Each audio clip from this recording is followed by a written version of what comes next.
right, what up, world? Say the Dark Secret here for Music, Culture, and Politics, or MCP 101. It's a lot that has taken place in the past week. COVID-19 is still the conversation of the day. So with that said, let's get right into it. I want to welcome everybody to MCP 101.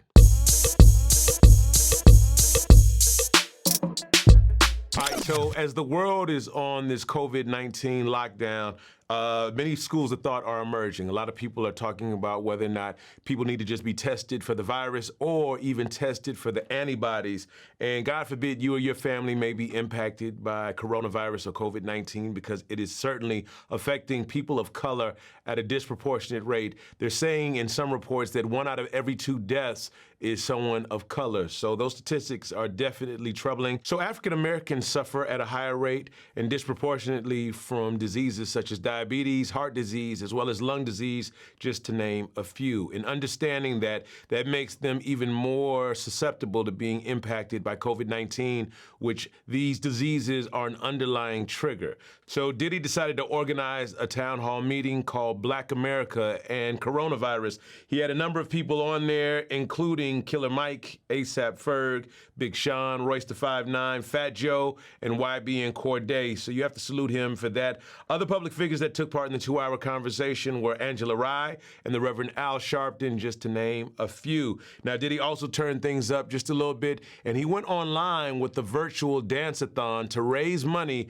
for those on the front lines and being impacted by the coronavirus. And in this star-studded dance-a-thon, he had LeBron James, DJ Khaled, Burna Boy, Meg Thee Stallion, Kelly Rowland, Winnie Harlow, and even J-Lo dropped by with her current fiance, A-Rod, to show Diddy some love. And she went on to say that A-Rod acknowledges Diddy and Mace as some of his favorites whenever they're throwing a party. So that was pretty cool to see. Now, Diddy apparently made close to $4 million in this dance-a-thon. As I said, a lot of big names joined him on IG Live, and it's looking like IG Live is the new place to be. So Diddy decided to do this because many people on the front lines, a lot of our healthcare professionals, lack PPE or personal protective equipment to help keep them protected while they are servicing those that are sick. And with many in this stay in shelter, it is a significant problem. Now, the stockpile includes N95 masks, face shields, and gowns, which is now down to just 10%,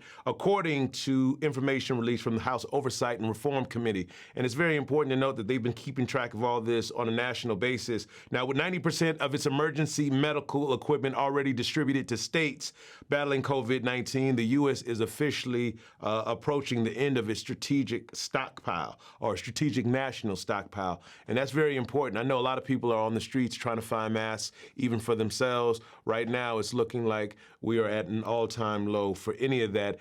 Very important for those on the front lines who continue to be exposed to this virus. All right, so switching gears and on a lighter note, Timbaland and Swizz Beatz kept the stakes up. They are continuing things with their Versus series, and they took it a step further, having some real OGs on IG Live in the form of the RZA and Premier. Now, of course, many know the RZA from Wu-Tang and DJ Premier from Gang Starr, and they are known for their beats. It took place this past Saturday at 9 p.m.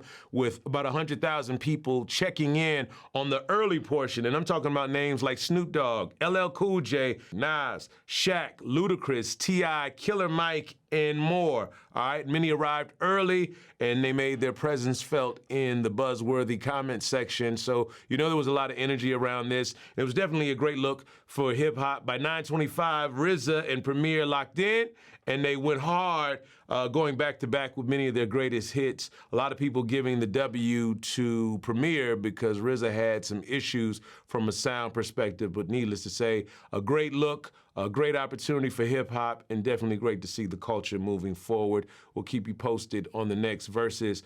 In fact, I hear on April 18th, Teddy Riley and Babyface are going to go head-to-head, and that's being put on by Timbaland and Swizz Beatz with Versus. So look forward to that one as well. All right, so politically, there are a couple new shows that are going to be coming to television, and one of them that I'm looking forward to, it's called Shelter in Place. It premieres on Vice TV Thursdays at 10 p.m.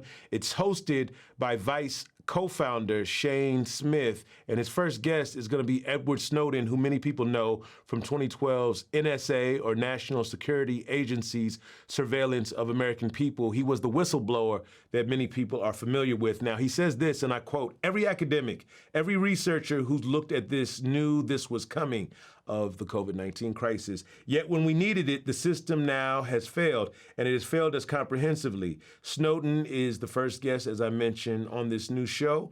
And again, he is very well known for blowing the lid off the NSA's surveillance of American people in 2012. And this interview was conducted in Shane Smith's home in Santa Monica over video chat. So I'm very much looking forward to it. I love what Vice News and what Vice in general does. So looking forward to seeing how they handle this interview in the midst of this global pandemic. Now, another thing to note is that the virus is certainly showing its power, having slowed down the Prime Minister of the UK, Boris Johnson. He recently spent approximately a week in the ICU in London and has now been released. So we'll keep you posted on all of that, and we're following things as they develop. But stay with us right here. We certainly appreciate you joining us for MCP 101.